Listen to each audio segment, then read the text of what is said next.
Listen up, real estate investors, entrepreneurs, and agents. You're in the right place. Unlocking the secrets to real estate investing and entrepreneurship. Welcome to the Titanium Vault, hosted by RJ Bates III. Here's RJ.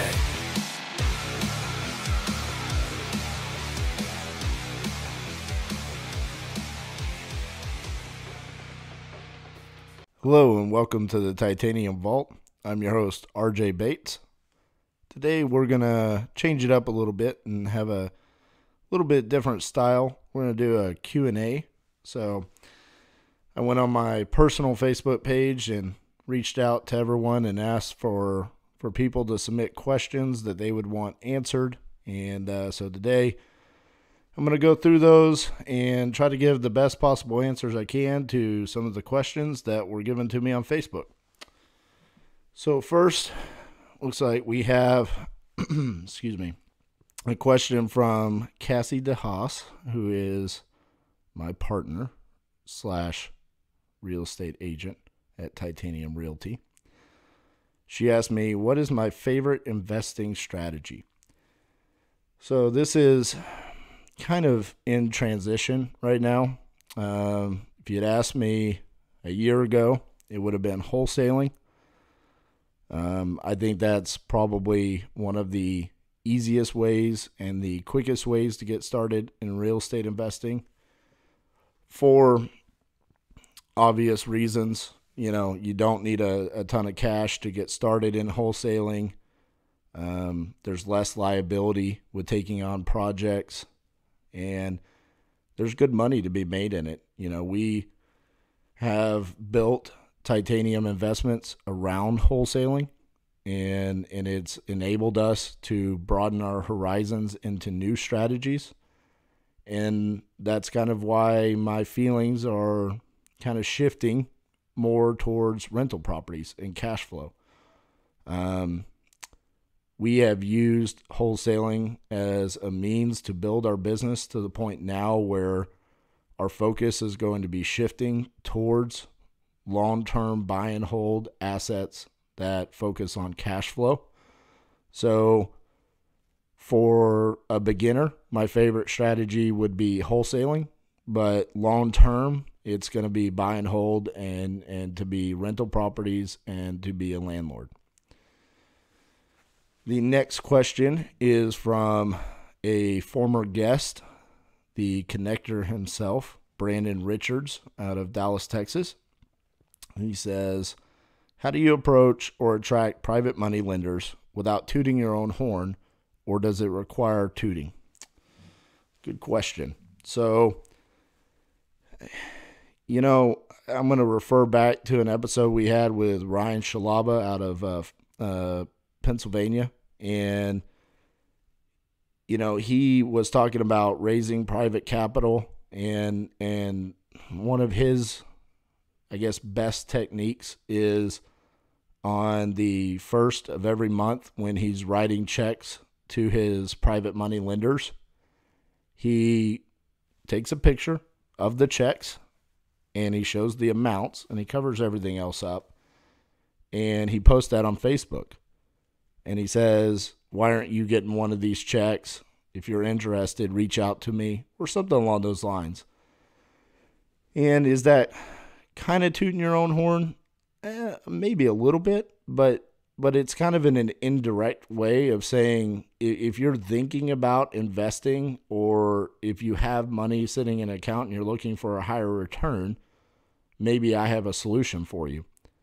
And for me personally, you know, I'm not flashy.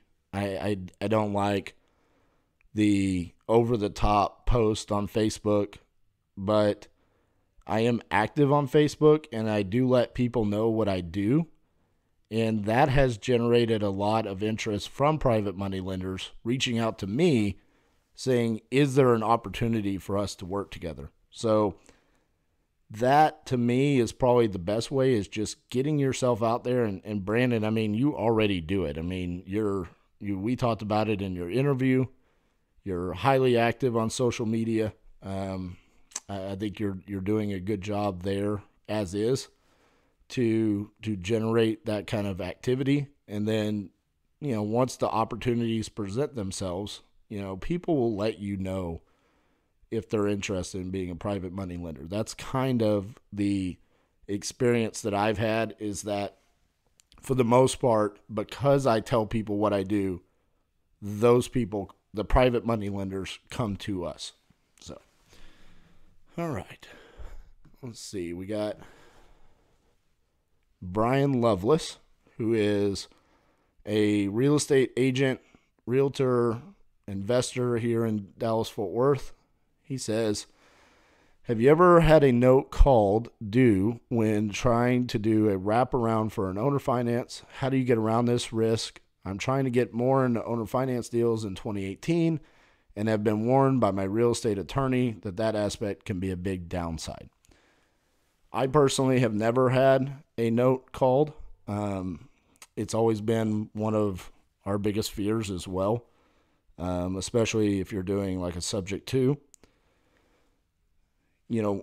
When we do a subject to, we do send a letter to the original lender, letting them know that we are doing a subject to and we are taking over the payments, even though I don't like using that phrase, taking over the payments, but we're letting them know that we do a subject to. And in return, we've never had a note called on the due and sell clause or anything like that. I think there's more experienced people in this field. We somewhere between 10 to 20 deals we've done like this. So not over the top experience in this field, but we've never had one called. So I would definitely say don't have that fear stop you from that strategy, especially if the opportunity arises. And just always have a plan for another exit strategy. Have a private money lender that you can call if the note does get called, or have a plan in place where you can refinance the property quickly. Brian also has another question. Does pineapple belong on pizza? I found this question pretty funny because I have a long time experience working at Pizza Hut back in the day. And I have a pretty strong opinion about this. Pineapple only belongs on pizza if it's going to be with another topping that is spicy. That's it. Pineapple and ham? No, that's gross. Pineapple and jalapenos? Excellent. So there you go, Brian. That's my opinion on pineapple on pizzas. Jeremy Dimmers, who is a realtor and an investor and my partner out in Phoenix, Arizona. He says, would you compare managing your own project versus turning it over to a general contractor? So there's benefits in both of those scenarios. Managing your own project, obviously you don't have to rely on the GC. You can sub things out yourself, a little bit more hands-on, and you don't have to worry about someone else managing the project for you. So for someone like myself, who is a little bit controlling naturally and prefer to be more hands-on, obviously, we at Titanium Investments, we've even hired a project manager who helps us manage our projects, that we can constantly keep eyeballs on our flips or rehabs. I prefer that.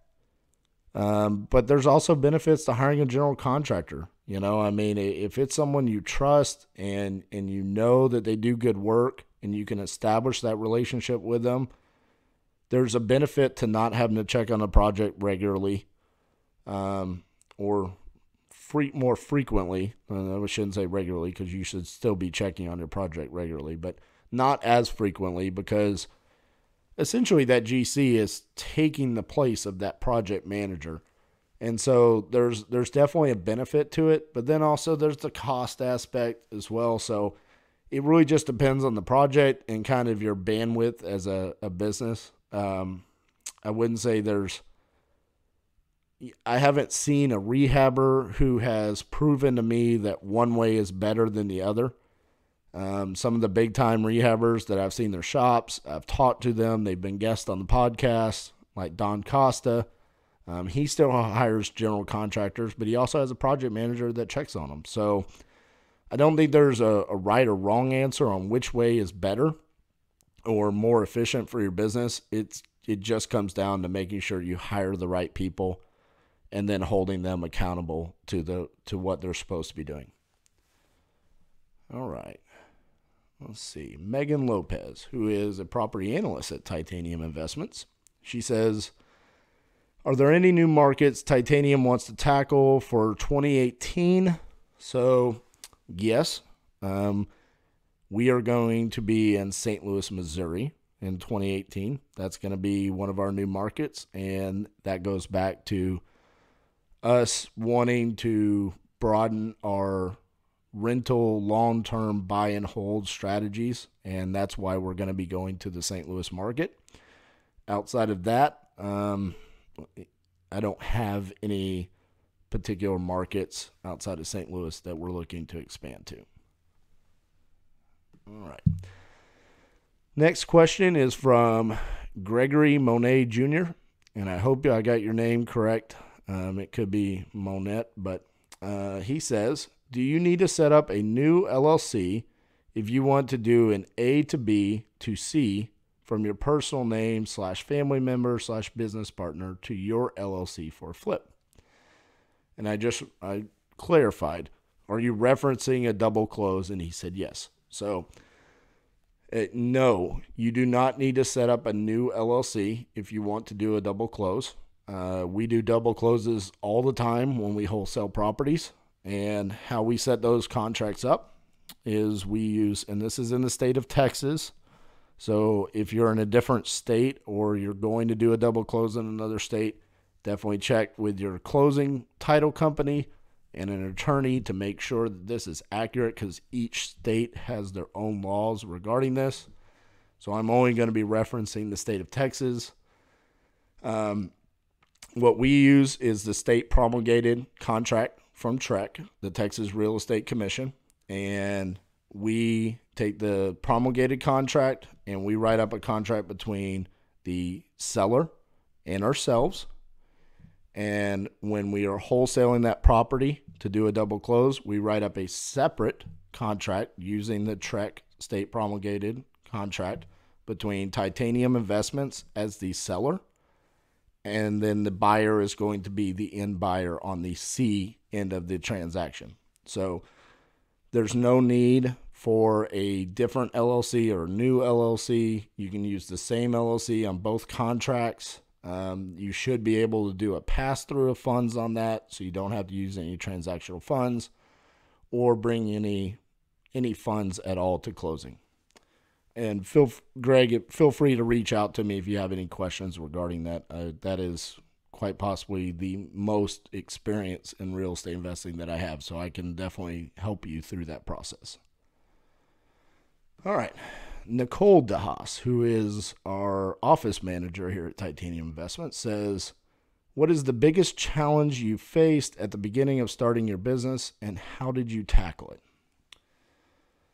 Well, it's kind of a difficult question to answer because,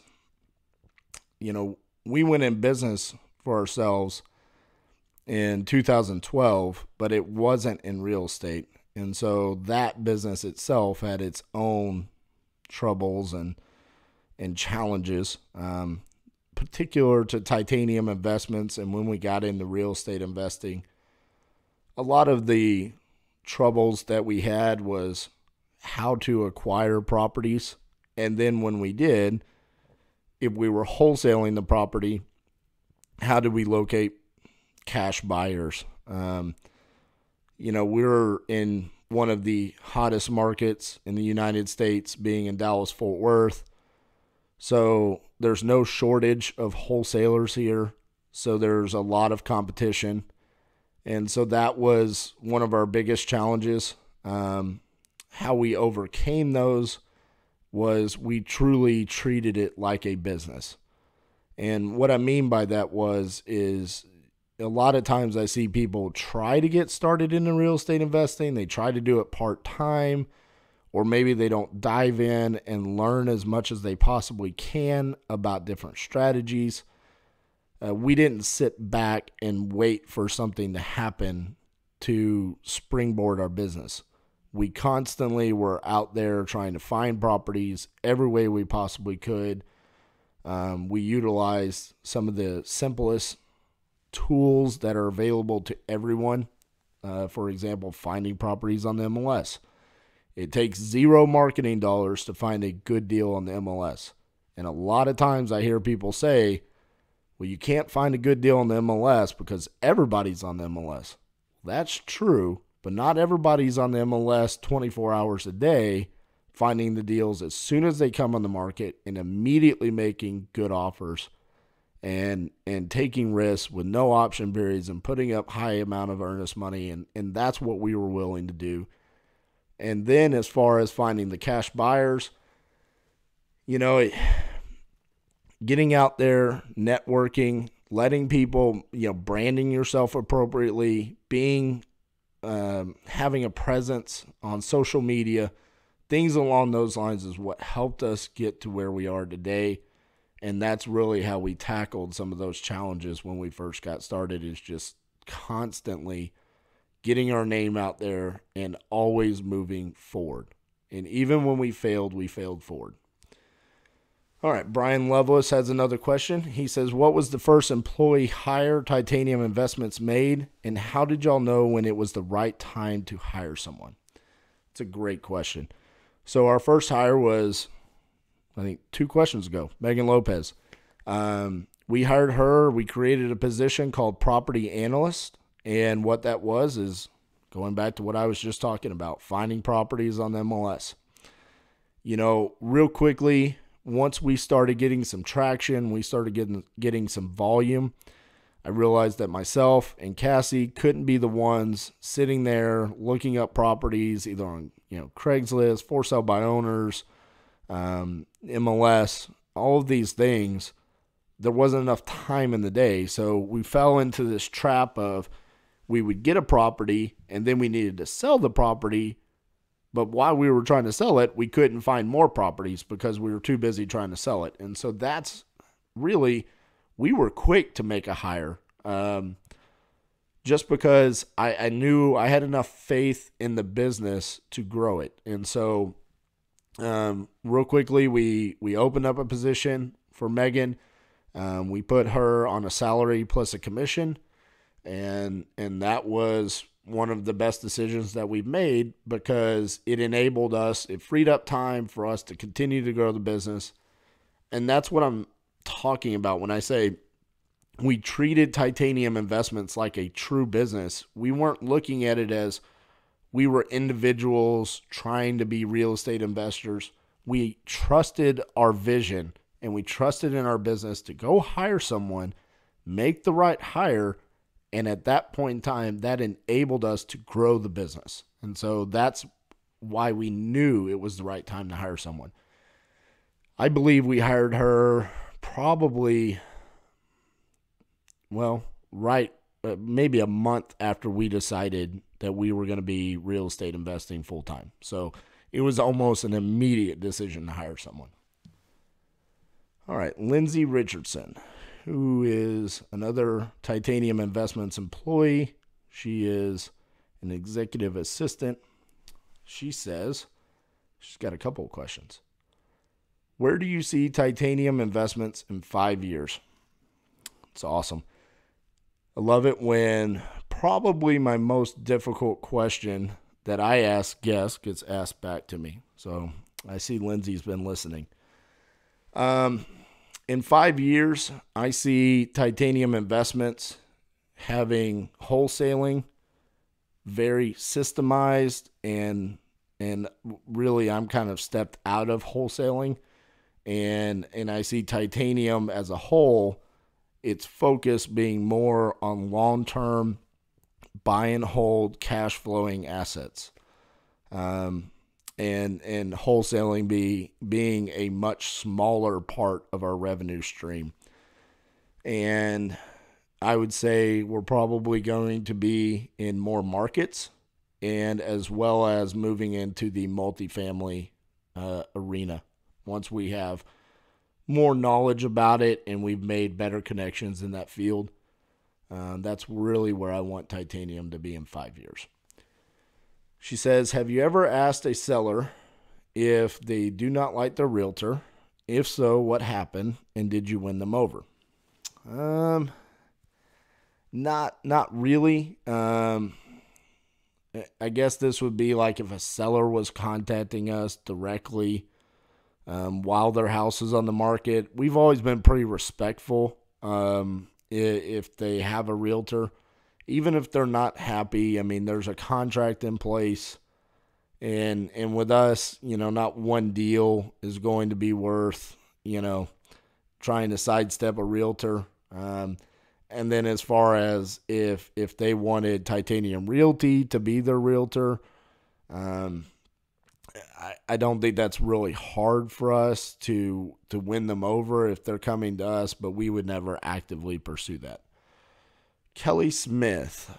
Kelly Smith is from Streamline Funding down in Austin, Texas. We've done a lot of deals with Kelly, and she is a great hard money lender. So if you're looking for a good lender in the state of Texas, she's in all of the major markets. Definitely reach out to Kelly.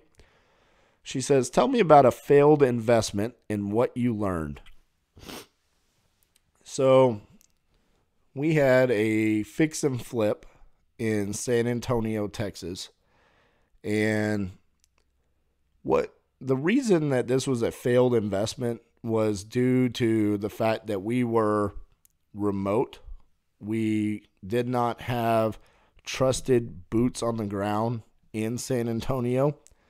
We thought we had a good general contractor to do the work for us, and we were wrong. And due to that, we continued to chase our tails during the entire rehab of that property, and we ended up having to do almost everything on the property multiple times due to that. And what we learned is at the point in time when we bought that property, and we probably felt like we were more invincible than we probably should have.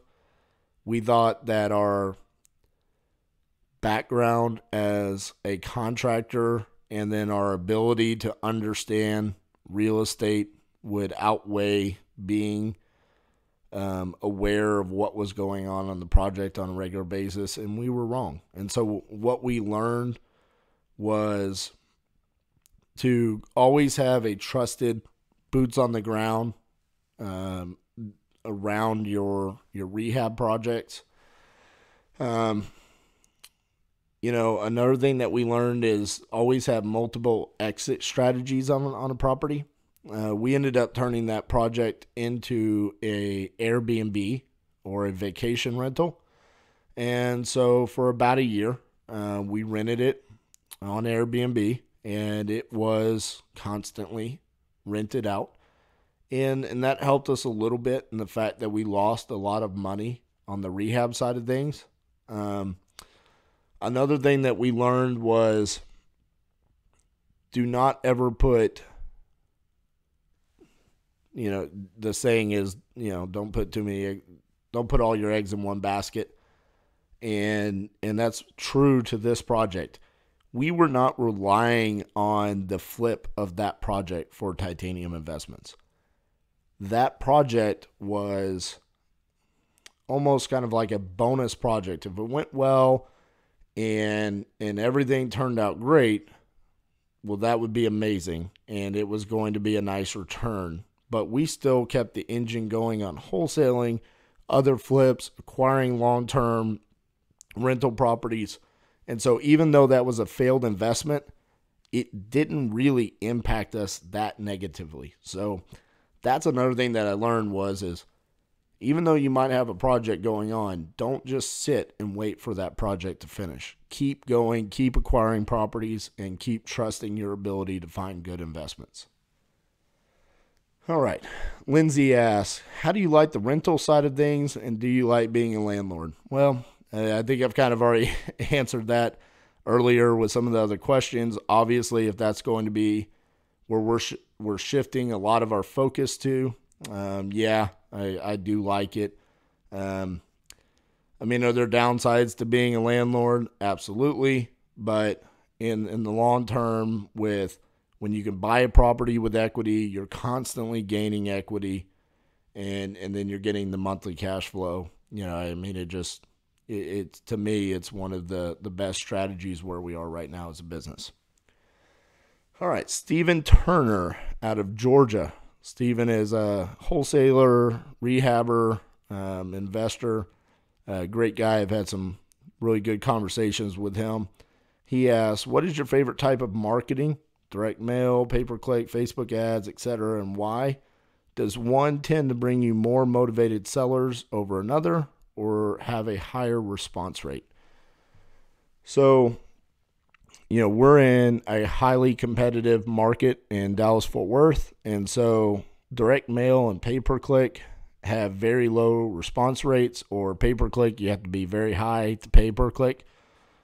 So one of the things that we did early on was we tried out Facebook ads, and we've had a ton of success with Facebook ads. And I'll even use an example of a Facebook ad that we're using right now and why I find it to be so successful. You can be so targeted on your ads on Facebook that you can set a high daily rate that you're willing to spend, but because you're so targeted on the audience that you want the ad to be shown to, Facebook can't even show it to enough people. And so I have an ad running right now where it's so targeted on a specific zip code. They have to have owned their house for 6+ years. It has to be within a certain price range. So the value of the house has to be within a certain range. And there's a couple other criterias that I have on that certain ad, and I have it set for $100 a day. It's been running for about 3 weeks, and so far we've spent $34. I saw it today. I looked at it. We spent $34. And the reason why I find that to be a benefit is because I got a lead from it. And we're not able to spend what I'm telling Facebook they can spend because it's so targeted. There's so few people within that target area that fit that criteria.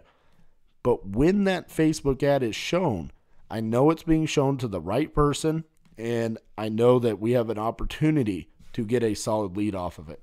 So today, we got a lead from that Facebook ad. It's not going to turn out to be a contract. We made an offer on it. They turned it down. We're too far apart where we would need to be. They can't accept it. They owe more on the house, and they're not really that motivated. They're just having to move because of job relocation. So it's not going to turn out to be a contract, but we only spent $34. Whereas on direct mail, pay-per-click, we're going to be much higher per lead. And so that's why I think Facebook ads is great for people maybe on a lower budget, just getting started. You can really pinpoint where you want to get your leads and what kind of leads you want. So I always recommend Facebook ads. All right, Jeremy Dimmers asks, what are some of the things you look for in a realtor when virtually investing, wholesaling / flipping in a different state?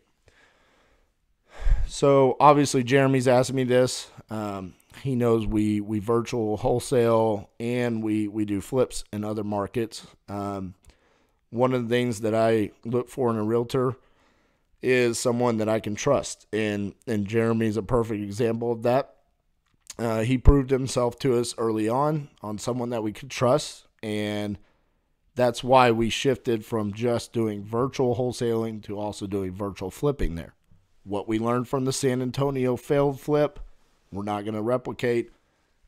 We're going to make sure we have trusted boots on the ground. So now we're willing to do a flip in Phoenix. As far as what we're looking for in a realtor, before we even do virtual wholesaling, I want to make sure that they understand what it is that we're doing and that they have some kind of investment knowledge. Because a lot of times when we're doing virtual wholesaling, they are going to be the person that our buyers are going to have to meet at properties. They're going to have to do the walkthroughs. They're going to have to answer questions that I can't always be there to answer. So I want to make sure that they have knowledge of what it is we do and the different numbers, and they're showing a good light to our clients.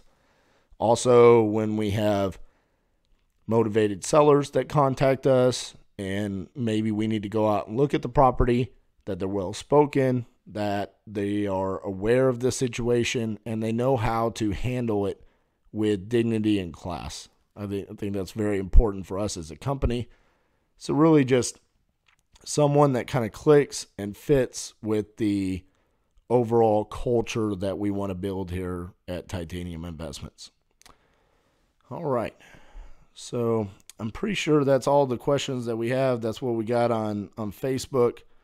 I know this was a little bit of a different type of episode, but I wanted to change it up a little bit and open it up for questions. You know, I'm very appreciative of all the guests that we've had on here and the great stories that they've shared with us and the strategies.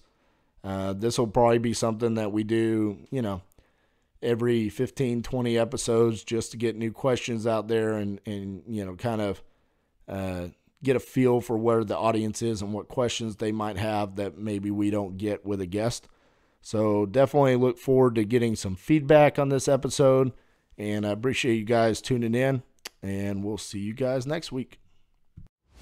Thanks so much for listening to the Titanium Vault with your host, RJ Bates III. For more info and to stay up to date, visit www.podcast.thetitaniumvault.com and on facebook.com/The Titanium Vault. If you enjoyed the episode, please rate and review, and we'll catch you next time on the Titanium Vault.